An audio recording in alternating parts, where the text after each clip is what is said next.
নমস্কার দর্শক বন্ধুরা, রেপ স্পোর্টস বাংলায় আপনাদের সবাইকে স্বাগত। শুভ সন্ধ্যা। আপনারা সবাই জানেন যে সার্জিও লোবেরাকে মোহনবাগান সুপার জায়ান্ট তাদের কোচ নিযুক্ত করেছে এবং খুব শীঘ্রই তিনি দলের সঙ্গে যোগ দেবেন, তার ভিসার অপেক্ষায় আছে। কিন্তু এই প্রফেশনাল ওয়ার্ল্ডে একটা জিনিস কিন্তু পরিষ্কার, if you perform, either you perform or you perish. তো আমরা সার্জিও লোবেরার অ্যাপয়েন্টমেন্ট নিয়েই আমরা কথা বলতে এসেছি কোচ সঞ্জয় সেনের কাছে। সঞ্জয় দা, এই মুভটাকে কী করে দেখছেন? এটা কি দেয়াল লিখন ছিলই যে মলিনা যখন যেরকম সুপার কাপে ব্যর্থ হলো এবং তারপরে তার ওই স্টেটমেন্টটা against the management, that went against him? না, মনে হয় তাই। কারণ পারফরমেন্সের থেকেও বড় হলো যেসব কথাবার্তা উনি বলেছেন, মানে ম্যানেজমেন্ট যে মানে আমি দল করিনি বা যেগুলো ম্যানেজমেন্ট হয়তো ভালোভাবে নেয়নি। এবং তারপরে তো পারফরমেন্সের একটা ব্যাপার আছে, কারণ কিছু কিছু জিনিস আছে যেগুলো শর্ত থাকে। একটা কোচকে তো ইজি সরিয়ে দেওয়া যায় না অত সহজে, কারণ চুক্তি থাকে, কত বছরের চুক্তি এগুলো আমার জানা নেই। কিন্তু হয়তো কোনো রকম কোনো একটা ফাঁক ফোকর থেকেই সেটা সহজে হয়ে গেছে। মানে কিছু কিছু ক্ষেত্রে যেরকম আমরা অতীতে অনেক কোচেদের দেখেছি যে অনেক টালবাহানা করে, তাদের কন্ট্রাক্ট আছে, তাদের মানিটারি পার্টস থাকে। তো সেই জায়গা থেকে স্মুথ একটা অপারেশন হয়েছে। এবং এটা কিছু নতুন নয় মোহনবাগানের কাছে। দেখো, মোহনবাগান এখনকার ম্যানেজমেন্ট, আমাদের সময়ের ম্যানেজমেন্ট যখন ছিল তখনও একটা সময় মোহনবাগানে এক বছরে 4টে কোচ বদল হয়েছে। তো সুতরাং এগুলো মোহনবাগান ইস্টবেঙ্গলের কাছে নতুন নয়, এগুলো দেখে আমরা অভ্যস্ত। এবং সেটা ম্যানেজমেন্ট করেছে যে কী কারণে কেন হয়েছে। কিন্তু একটা ইতিবাচক এখান থেকে আমরা ইঙ্গিত পেতে পারি যে যখন এই সময় এই যে ভারতবর্ষে ফুটবলের ডামাডোল, এই মুহূর্তে যখন একটা কোচকে বদল করেছে, তার মানে কোনো লিগের একটা হতে চলার একটা ইঙ্গিত, এটা একটা ইঙ্গিত। তো সেই দিক থেকে একটা ভালো ইন্ডিকেশন। এবং রিগার্ডিং সার্জিও লোবেরা, উনি ট্রায়েড অ্যান্ড টেস্টেড ভারতবর্ষে, ওনার যথেষ্ট সাকসেস আছে। ডাবল এক বছরে অর্জন করেছিলেন। আমি তখন মোহনবাগান এতে ছিলাম, মানে এটিকে মোহনবাগান যখন হয়েছে মার্জার, তখন ওই সময় আমি ছিলাম। আমরা মুম্বাইয়ের কাছে হেরেছিলাম এবং মুম্বাই সার্জিও লোবেরা তখন কোচ ছিল, তখন ওটা ডাবল অ্যাচিভ করে। এবং উনি যথেষ্ট একটা মানে ভালো ফুটবল খেলার চেষ্টা করেছে যখন গোয়ায় ছিল। আগে গোয়ায় যখন উনি শুরু করেছিলেন গোয়াতে, তো যথেষ্ট ভালো। এবং দেখা যাক, কারণ মোহনবাগান যে টিমটাকে পাচ্ছে সেটাও তো যথেষ্ট ওজনদার ভারী টিম। এবং যখন লিগ শুরু হবে তখন বলার মতো জায়গা থাকে। সঞ্জয়দা, আপনি কি এটা মানেন, যেহেতু আপনি নিজে দেখেছেন সার্জিও লোবেরাকে অ্যাজ অ্যান অপোনেন্ট কোচ, তাতে কি মনে হয় ওনার যে আক্রমণাত্মক প্লেয়ার, বিশেষ করে মোহনবাগানের আক্রমণ ভাগে এত ভালো মানের প্লেয়ার আছে, ওয়ার্ল্ড কাপার আছে, তাতে কি মনে হয় যে কিছুটা হলেও মলিনাকে আমরা যেটা দেখেছি, তিনি একটু নিজে যেহেতু গোলকিপার ছিলেন, তিনি একটু ডিফেন্সিভ, মানে ডিফেন্সটাকে শক্ত করে তিনি খেলতে পছন্দ করতেন। তা লোবেরার আশাতে কি আপনার মনে হয় যে একটা ট্রান্সফরমেশন দেখা যেতে পারে মোহনবাগানের খেলায়? না, সে তো অস্বাভাবিক ব্যাপার। যেটা যখন হাবাসকে সরিয়ে দিয়ে ফেরান্ডোকে নিয়ে এসেছিল, তখনও তো সেরকম হাবাসকে যখন নাকি উনি ডিফেন্সিভ মনোভাবে খেলেন, ওনার কোনো খেলায় কোনো দেখে আনন্দ নেই, কিন্তু সাকসেসটা তো ওনার যথেষ্ট ভালো। তো সেই জায়গায় আবার ওই একে সরিয়ে দিয়েই কিন্তু আবার হাবাসকে সরিয়ে দিয়ে মলিনাকে আনে, এবং মলিনাকে আবার সরিয়ে দিয়ে লোবেরাকে আনে। তো এইগুলো ডিফারেন্ট ফিলোসফি। যে একজন যে সবাই যে অ্যাটাকিং মাইন্ডেড হবে বা সবাই ডিফেন্সিভ মাইন্ডেড হবে সেটা না।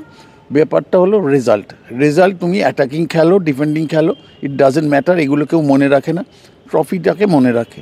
এই যে গত বছর যে মলিনার আন্ডারে ডাবল করেছে, এটা মনে রাখবে।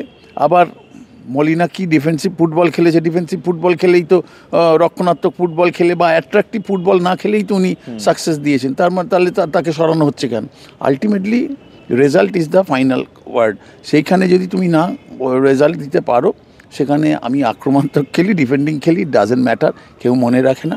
ম্যানেজমেন্ট যেটা ভালো মনে করবে সেটা করেছে। এবং দর্শকরা তো তোমার চাইবেই যে আমরা ভালো কিছু চাই, ভালো সবসময় আমরা জিতবো, কিন্তু সবসময় তো সব কিছু করা যায় না, জেতা যায় না। আর্নে স্লট, লিভারপুল গত বছর চ্যাম্পিয়ন, এই বছর দে আর স্ট্রাগলিং লাইক এনিথিং, মানে তার সরে যাবার সময় হয়তো এসে গেছে। তো এটা পৃথিবীতে সব জায়গায় হয়, তুমি রেজাল্ট দিতে না পারলে তুমি যেটা বললে পারফর্ম পেরিস, এটা তো আলটিমেট ওয়ার্ড। এই জায়গায় কোচেরাও জানে আমরা যদি ডেলিভার না করতে পারি আমার যে কোনো মুহূর্তে আমার জায়গা ছড়ে যেতে পারে। তো এটা ঠিক আছে। এবং লোবেরার যেটা স্টাইল অফ প্লে আমরা লক্ষ্য করেছি, যখন উনি গোয়া এসেছিলেন, তোমার কোরো বলে প্লেয়ারটা ছিল, হ্যাঁ, এবং প্রচুর গোল করেছে ও যখন গোয়াতে ছিল, প্রচুর পরপর 2-3 বছর হাইয়েস্ট স্কোরার হয়েছে। এবং একটা তখন আমরা লক্ষ্য করেছিলাম উনি অল আউট অ্যাটাকে যেতে, কিন্তু ডিফেন্স অনেক বেশি গোল কনসিড করতেন। কিন্তু আলটিমেটলি যখন 2 বছর 3 বছর 4 বছর বাদে উনিও বুঝতে পেরেছিলেন, তখন উনি অনেক বেশি ডিফেন্স কনক্রিট করে, ডিফেন্সটাকে আটোসাটো করে অ্যাটাকিংয়ে যেতেন। ওনার ফিলোসফিটাই হলো অ্যাটাকিং প্লেয়ারের ওপর নির্ভর করে, এবং depends upon the players he got actually. কারণ অনেক প্লেয়ারই হয়তো মোহনবাগানে আছে, ভালো প্লেয়ার আছে, ওয়ার্ল্ড কাপার আছে, সেটা কিন্তু কোচের ফিলোসফির সাথে ম্যাচ না করতেও পারে। ইটস ইন্টারেস্টিং যে এই খেলোয়াড়দেরকে নিয়ে উনি কেমনভাবে মোড়কে মোহনবাগানকে খেলায়, কিংবা কোনো অ্যাডিশন বা অল্টারেশন হয় কিনা। কারণ জানুয়ারি উইন্ডোতে তো নতুন তুমি প্লেয়ার সাইনিং করাতেই পারো, তো সেটা দেখার বিষয়। এবং এই সূত্র ধরে আপনারা এই আনসারের সূত্র ধরেই জিজ্ঞেস করছি যে তাহলে কি আমরা বলে না একটা টিমের একটা প্লেয়াররাই মেক্স আ কোচ ভালো, তো সেই দিক থেকে আপনার কি মনে হয় যে মোহনবাগানের এই যে টিম, তাতে যতই এই মাঝপথের দায়িত্ব সামলাক না কেন, দায়িত্ব নিক না কেন, তাতে কি মনে হয় যে আপনি এই টিমটাকে নিয়ে সাফল্য এনে দিতে পারবে? যেটা এগুলো কখনো আমি কোনো বোদ্ধা নই যে এরম বলে দিতে পারবো যে সাফল্য এনে দিতে পারবে কি না।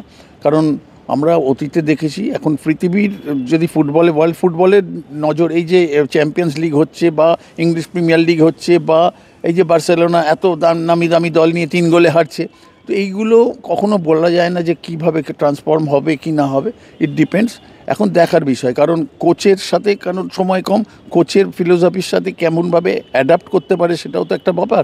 এবং তুমি যেটা বললে, সব কিছু নির্ভর করে খেলোয়াড়দের ওপরে, খেলোয়াড়ের how the players respond according to the instructions of the coach, তার উপর নির্ভর করবে মোহনবাগানের সাফল্য। সঞ্জয় দা, এবারে আপনার একটুখানি ব্যক্তিগত দিকে আসি, কেন অবভিয়াসলি আপনাকে congratulations for being one second appointed the coach of the Bengal team. তো কী ভাবনা আছে এবারে, কেননা ডিফেন্ডিং চ্যাম্পিয়ন, তো এক্সপেকটেশন কিন্তু এখন অনেকটাই বেড়ে গেছে কিন্তু আপনার উপরে এবং বাংলা দলের প্রতিও। না দেখো, সেটা তো স্বাভাবিক, এবং আমরা বাংলা যখনই রিপ্রেজেন্ট করি সবসময় চ্যাম্পিয়ন হবার জন্যই করি। সেখানে রানার্স বা থার্ড পজিশন বা সেমিফাইনালের এটার কোনো মূল্য থাকে না। এবং আমরা সবাই জানিও যে চ্যাম্পিয়ন হওয়া এবং সেই খেতাবটাকে ধরে রাখা অনেক বেশি কঠিন এবং চ্যালেঞ্জিং, এবং কঠিন কাজটা করার জন্যই তো দায়িত্বটা নেওয়া। এবং সাকসেস পাবোই এইভাবে কেউ বলতে পারে না, পৃথিবীর কোনো কোচই বলতে পারে না যে সাকসেস পাবো। তাহলে পরপর সব টিমই যেতে পারত, সেরকম হয় না। এবং চেষ্টা থাকবে ভালো রেজাল্ট করার, চ্যাম্পিয়ন হওয়ার।